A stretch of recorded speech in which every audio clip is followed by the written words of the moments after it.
제가 작년에 다른 학교에 있는 교수님들과 그리고 다른 연구원들과 함께 진행했던 무성영화 연주 프로젝트입니다. 그 제목이 딥 포토 플레이였는데요. 간략하게 말씀드리자면 인공지능 음악 창작 프로그램과 그리고 인공지능 기반의 영상 분석 기술을 이용을 해서 무성영화에 필요한 어떤 반주 음악을 만들어내는 프로젝트라고 볼 수가 있겠습니다. 제가 이 프로젝트의 전체 감독을 맡았었고요. 중앙대학교의 유태인 교수님께서 이제 영상 분석 부분을 맡아주셨고, 그리고 동아방송예술대학교의 강다혜 교수님께서 인공지능 음악 창작 부분을 맡아주셨습니다. 네. 이 프로젝트에 대해서 간략하게 말씀을 드리자면요. 일종의 인간과 인공지능의 공동 창작 모델을 만드는 것이었습니다. 보통 우리가 그 인공지능의 어떠한 을 활용한 어떤 뭐라고 할까 어떤 프로그램을 이제 생각할 때요. 보통 인간과 닮아 있는 인공지능을 많이 생각하게 됩니다. 그래서 인간과 비슷하게 사유하고 인간과 똑같이 비슷하게 행동하고 동작하는 그런 인공지능을 많이 떠올리게 되는데요. 뭐 인공지능 만들어낸 어떤 인공지능 음악 창작가라든지 인공지능 예술가라든지 그런 모습들을 보게 되면은 인간처럼 그리고 인간처럼 작곡하는 경우가 상당히 많이 있습니다. 근데 저희는 같이 모여서 이야기를 하면서 그것보다는 인간이 못하는 부분은 인간의 어떤 창작력에 미치지 못하는 그 부분을 대신해 줄 수 있는 인공지능 기술을 개발하면 어떨까? 그랬을 때 인간을 대신하는 인공지능이 아니라 인간이 못하는 어떠한 부분들을 메워줄 수 있는 인공지능이 만들어졌을 때 오히려 더 인간과 인공지능 사이에 어떤 융합적인 창작이 가능하지 않을까? 그런 고민을 하게 되었습니다. 그래서 저희가 이제 내놓았던 어떤 아이디어 중에 하나는 인간이 창작할 수 있는 음악이 아닌 인공지능만이 창작할 수 있는 음악의 어떤 스타일이라든지 그런 부분들을 한번 만들어 보자. 또한 그리고 인간이 영화를 분석하는 방식이 아니라 인공지능만의 영화 분석의 알고리즘을 한번 그 방식을 한번 찾아보자. 그렇게 이제 저희가 이제 방향을 설정하게 됩니다. 그랬을 때 인간이 분석한 영화와 그리고 인공지능이 분석한 영화를 결합해서 이 영화에 대한 이해를 만들어내고 그걸 바탕으로 해서 인간이 만들어낸 음악과 인공지능이 만들어낸 음악을 결합시켜서 또 제3의 음악을 만들어내고 그렇게 했을 때 더 멋지고 우리가 상상할 수 없었던 어떠한 반주 음악이 나올 수 있지 않을까? 그것이 어떻게 보면은 저희가 이 구상했던 프로젝트의 핵심이었다고 볼 수가 있겠습니다. 이 프로젝트를 위해서 저희가 선택했던 영화는 지가 베르토프의 1929년도 작품인 카메라를 든 사나이입니다. 많은 분들께서 어떤 이유로 이 영화를 선택했냐라고 물어봐 주셨었는데요. 첫 번째 이 영화를 선택했던 이유는 1929년도에 만들어진 무성 영화였기 때문이고요. 그리고 두 번째 이유는 이 영화는 되게 특별하게도 인간과 기계의 어떤 융합적인 노동의 모습을 그린 상당히 모던한 영화였습니다. 그래서 이 영화 자체도 저희가 추구했던 휴먼과 인공지능 사이의 공동 창작처럼 인간과 기계 사이의 어떤 공동의 노동의 모습을 그리고 있었던 것이죠. 그래서 더욱더 저희의 어떠한 방향성과 맞았기 때문에 이 영화를 선택했고 이 영화의 반주 음악을 인공지능 기반으로 만들어내는 작업을 하게 되었습니다. 무성영화 시절로 가게 되면요. 포토플레이라는 용어를 만날 수가 있습니다. 포토플레이는 당시에 영화를 지칭하는 용어이기도 했고요. 실제로 무성영화 시절에 영화관 안에서 영화가 상영될 때 함께 이제 반주를 했었습니다. 그때 반주용 악보를 포토플레이라고 부르기도 했었습니다. 무성영화는 1895년도부터 1929년도까지 거의 30년 이상 지속되었던 영화의 아주 초창기 문화인데요. 실제 필름에는 소리는 없었지만 영화관 안에서는 다양한 악사들이 그리고 다양한 음향 효과가 영상과 더불어서 관객들을 즐겁게 했었습니다. 바로 이제 당시에 그 반주가 이루어지던 영화관 내부의 모습이고요. 이거는 약간 사파이긴 하지만 사운드 이펙트가 더해지는 모습을 보여주고 있습니다. 그리고 맨 오른쪽에 있는 악보는 당시에 피아니스트들이 영화 반주용으로 사용했던 무성영화 악보의 한 사례입니다. 이 내용은 저희 이 프로젝트의 전반적인 그 프로세스를 보여주고 있는데요. 영화를 총 4파트로 이렇게 구분을 했습니다. 그리고 파트별로 인간 분석가가 쇼트의 길이와 그 각각 쇼트에 담겨진 의미들을 파악을 했습니다. 그래서 1차적으로 인간이 분석한 영화에 대한 데이터를 만들었고요. 그리고 또 영화 쇼트를 분석하는 알고리즘을 이용해서 또한 영화의 전체 길이, 쇼트별 길이를 분석하는 결과값을 만들게 됩니다. 그 데이터를 이제 인공지능 기반의 작곡 프로그램에 넣어서 거기서 다양한 멜로디를 축출하게 되었죠. 그리고 축출된 멜로디를 인간 편곡자가 영화에 적합하게 배치를 해서 최종적으로 영화의 어떤 반주 음악을 완성하는 과정이었습니다. 그래서 간략하게 이제 말씀을 드렸는데요. 저희는 이 영화에 적합한 반주 음악을 만들어낼 때 영화 속에서 어떠한 데이터를 가져다가 쓸까 그걸 굉장히 고민을 많이 했고요. 그 고민의 결과는 쇼트의 길이였습니다. 특히나 이 저희가 선택했던 카메라를 든 사나이는 쇼트의 길이가 영화의 리듬을 만들어내는 데 있어서 굉장히 중요한 역할을 했습니다. 따라서 실제 베르토프도 이렇게 이야기를 했습니다. 내 영화는 굳이 반주 음악으로 듣지 않더라도 쇼트의 길이의 어떤 변화가 자연스럽게 리듬을 만들어낼 것이다 라고 이야기할 부분이 있었습니다. 그래서 실제로 베르토프가 의도했던 대로 우리가 만약에 쇼트의 길이를 기반으로 해서 그것을 멜로디를 사용하는 데이터로 사용하게 되면은 오히려 더 베르토프가 의도했던 그런 리듬감이 만들어질 수 있지 않을까? 그런 이제 착안을 하게 되었습니다. 그래서 이제 저희가 이 쇼트 길이를 중심으로 해서 그 데이터를 중심으로 해서 멜로디를 만들어내는 작업을 하게 되었습니다. 저희가 사용했던 그 인공지능 기반의 작곡 프로그램은 뮤직 트랜스포머였습니다. 이 부분은 이제 영상 분석 알고리즘을 이용을 해서 쇼트의 길이를 분석하는 과정을 보여주고 있습니다. 최근에 이제 공개용으로 나온 다양한 그 장면 분석 알고리즘이 있는데요. 구글의 씬 디텍션이라든지 파이 디텍터와 같은 프로그램이 대표적인 사례입니다. 하지만 이걸 이용했을 때에는 약간 분석의 결과가 정확하지는 않았어요. 그래서 저희가 대안적으로 여기에서는 중심점 분석 알고리즘을 활용을 했습니다. 중심점 분석 알고리즘은 각 장면의 명도와 채도 값을 이용을 해서 쇼트가 나누어지는 것을 구분하는 그런 어떤 방식이라고 보시면 좋겠습니다. 그래서 이 방식을 대체적으로 사용을 해서 자동적으로 쇼트의 길이를 계산해 냈고요. 그것을 인간 분석가가 분석한 결과와 한번 비교를 해봤습니다. 그 결과 이제 거의 100% 일치하는 결과를 얻을 수 있었음을 확인을 했습니다. 그 내용이고요. 이 부분은 바로 그 데이터를 이용을 해서 뮤직 트랜스포머로 자동적으로 되게 좀 다양한 종류의 멜로디를 만들어낸 그 결과값을 보여주고 있는 이미지입니다. 왼편이 바로 각 쇼트의 길이에 대응되는 미디 값을 보여주고 있는 표고요. 이것은 그렇게 해서 산출된 다양한 멜로디의 모습들을 보여주고 있는 도표입니다. 그래서 간단하게 말씀드리자면은 쇼트 길이를 이용을 해서 수많은 멜로디를 만들어내고요. 그 멜로디를 다 들어보면서 그 중에서 이 영화에 어울리는 이제 멜로디를 하나하나 선별해내는 작업을 했던 것입니다. 이 과정은 이제 휴먼 편곡자가 담당을 했습니다. 그래서 인공지능이 만들어낸 멜로디를 인간 작곡자가 편곡자가 보면서 영화에 적합한 부분을 선별하는 작업이었다라고 생각해 주시면 좋겠습니다.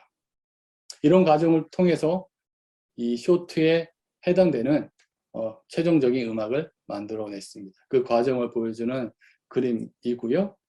이 프로젝트는 제가 그 아르코에서 받은 그 어떤 후원을 통해서 진행을 했고요. 제가 한 6개월에 걸친 작업을 통해서 결과물을 냈었습니다. 오른편에 있는 사진은 작년에 제가 이 결과를 이제 발표할 때 찍었던 사진인데요. 한국영상자료원에서 유튜브 실시간으로 결과 발표를 했었습니다. 그 자료 화면이 있어서 좀 가져와 봤습니다. 아마 이제 어떻게 음악이 나왔을까 상당히 이제 궁금해 하실 것 같습니다. 그래서 제가 짤막하게나마 결과를 가져왔습니다. 지금 잠시만요. 소리가 공유가 안 돼 있을 수도 있습니다. 그래서 다시 한번 나갔다가 재공유하면서 공유해서 또 보여드리도록 하겠습니다. 잠시만요. 네, 소리가 공유가 안 돼 있었군요. 네, 된 것 같습니다. 당시에 저희가 결과 발표할 때 박상현 피아니스트가 실제 연주를 해줬었고요. 그때 박상현 피아니스트가 했던 말 중에 하나가 상당히 인상적이었는데요. 지금까지 쳐본 그 음악 중에서 가장 그 인간이 이제 따라가기 좀 어려운 템포였다고 이야기를 했습니다. 근데 그만큼 이 말은 기계적인 요소가 많이 들어간 음악이 나왔다라는 라고 이제 해석할 수 있는 부분이죠. 그래서 이때 저희가 대중들에게 선사했던 인공지능과 인간이 함께 창작한 카메라를 든 사나이의 반주 음악입니다. 한번 들어보도록 하겠습니다. 다는 듣지는 못할 것 같고요. 짧게 한 2, 3분 정도 중요한 부분 선별해서 들려드리도록 하겠습니다.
영화의 초반 부분이고요. 그래서 제가 느끼기에 상당히 영화의 초반에 어떠한 서정적인 어떠한 휴식의 느낌을 상당히 좀 잘 이렇게 보여줬던 음악이 아니었을까 생각합니다.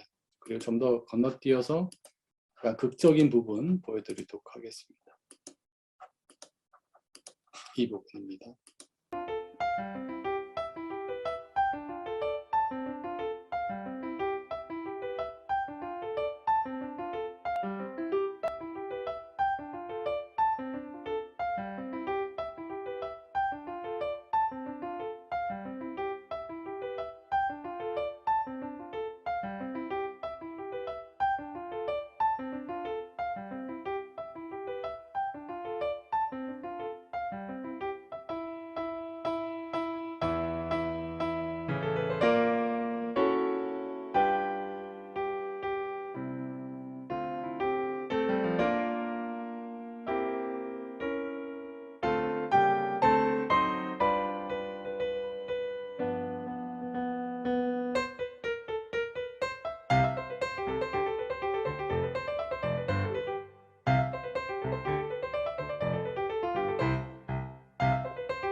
여기 중간 부분이고요.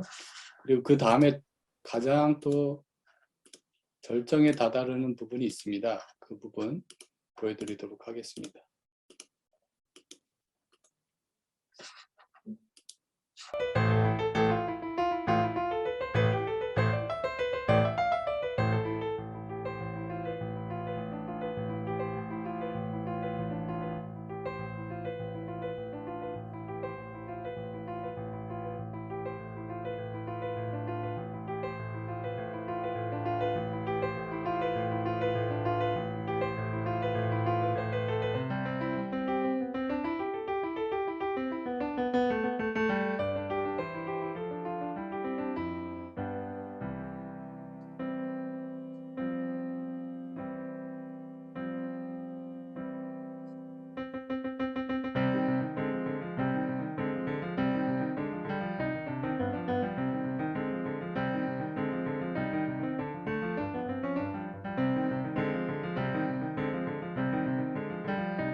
네, 여기까지입니다.